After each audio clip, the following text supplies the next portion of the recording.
కేంద్ర ప్రభుత్వం అమలు చేస్తున్న వివిధ సంక్షేమ పథకాలపై విస్తృత అవగాహన కల్పించి మరింత మందికి లబ్ధి చేకూరేలా విధంగా అధికారులు కృషి చేయాలని కాకినాడ పార్లమెంట్ సభ్యులు దిశ చైర్పర్సన్ తంగెళ్ల ఉదయ్ శ్రీనివాస్ కోరారు.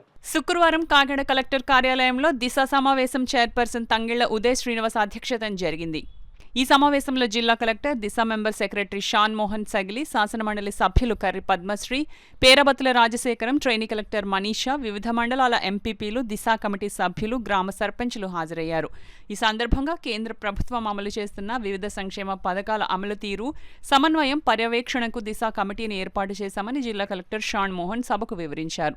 ఈ సందర్భంగా ఎంపీ ఉదయ్ శ్రీనివాస్ మాట్లాడుతూ, జిల్లాలో ఉన్న వివిధ పరిశ్రమల నుండి అందులో పనిచేయడానికి ఏ స్కిల్స్ ఉన్నవారు ఎంతమంది అవసరమో వివరాలు సేకరించి 15 రోజుల్లోగా నివేదిక సమర్పించాలని స్కిల్ డెవలప్మెంట్ అధికారిని ఎంపీ ఆదేశించారు. ప్రధానంగా కేంద్ర ప్రభుత్వం వివిధ శాఖలలో అమలు చేస్తున్న వివిధ సంక్షేమ పథకాల వివరాలు, లబ్ధిపై ప్రజలకు విస్తృత అవగాహన కల్పించాలని ఆయన కోరారు.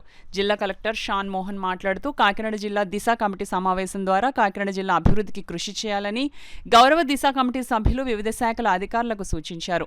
ఎమ్మెల్సీ కర్రి పద్మశ్రీ మాట్లాడుతూ, కేంద్ర ప్రభుత్వ పథకాలు జిల్లాలో సక్రమంగా అమలు చేయడంలో అధికారులు సమన్వయంతో పనిచేయాలన్నారు. జిల్లాలోని సమస్యలపై కాకినాడ పార్లమెంట్ సభ్యులు ప్రత్యేక దృష్టి పెట్టి పరిష్కారానికి కృషి చేయాలన్నారు. ఈ సమావేశంలో దిశ కమిటీ సభ్యులు, వివిధ మండలాల్లో ఎంపీపీలు, గ్రామ సర్పంచ్లు తమ గ్రామాల్లోని సమస్యలను సభా దృష్టికి తీసుకువెళ్లి పరిష్కారానికి కృషి చేయాలని అధికారులను కోరారు. ఈ సమావేశంలో జిల్లా ప్రజా పరిషత్ ముఖ్య కార్యనిర్వహణాధికారి వివివిఎస్ లక్ష్మణరావు, ఏఓఎం బుజ్జిబాబు, దిశ సభ్యులు నందమూరి వీర వెంకట వినోద్, దోమాదుల స్వాతి లక్ష్మి, సోనీ ఫ్లోరెన్స్, వివిధ శాఖల జిల్లా స్థాయి అధికారులు తదితరులు పాల్గొన్నారు. వినియోగించుకున్నంత మన డిస్ట్రిక్ట్ వినియోగించుకున్నంత ఏ డిస్ట్రిక్ట్ వినియోగించుకుంటుందని నేను అనుకోవట్లేదు. అండ్ ఏదైనా చెప్పినా సరే దానికి ఫాలో అప్ చేస్తూ దానికి సాల్వ్ చేయడం కోసం entire department is working hard. So last time మనం చాలా స్కీమ్స్ గురించి మాట్లాడుకున్నాం, టార్గెట్స్ గురించి మాట్లాడుకున్నాం. So this time also identified few అండి. First let us start with the Pradhan Mantri Formalization of Micro Food Processing Enterprises Scheme, PMFME. So only out of the target 240, 23, only 10% achieve చేసాం. ఇందులో target was 422 applications వచ్చినాయి, only 34 receive అయ్యాయి, వాళ్ళకి loans receive అయ్యాయి. But ఒక్క రోజులో వచ్చే solution కనపడలేదు. ఇన్ఫాక్ట్ మొన్న సేమ్గార్ మీటింగ్ జరిగినప్పుడు కూడా వీఆర్ ఎక్స్ప్లోరింగ్ అంటే ఎక్కడైతే హాట్ స్పాట్స్ ఉన్నాయో ఐడెంటిఫై చేస్తే అంటే ఒక మిషన్ ప్రపోజ్ చేస్తాం అనమాట.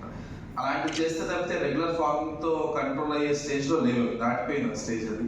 So we're on it. నాకు అంటే ఇన్ఫాక్ట్ అంటే ఐ నో ఇంకా మన ఫీల్డ్ మీద కనపడలేదు కానీ 2-3 అటెంప్ట్స్ వేరే ఐ మీన్ విజయవాడలో ఒకటి, గుంటూరు ఒకటి, ఐ థింక్ ఇంకోటి ఏలూరు అనుకుంటారు. వాళ్ళు చేసే అటెంప్ట్స్ ఏంటో కూడా చూసాము. అవి ఫెయిల్ అయినాయంటే ఇంక మనం కూడా తీసుకురాలేదు.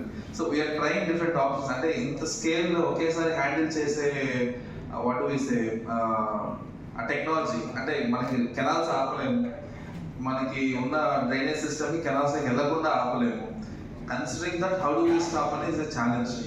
2-3 ఆప్షన్స్ చూస్తాం కానీ we will come out with something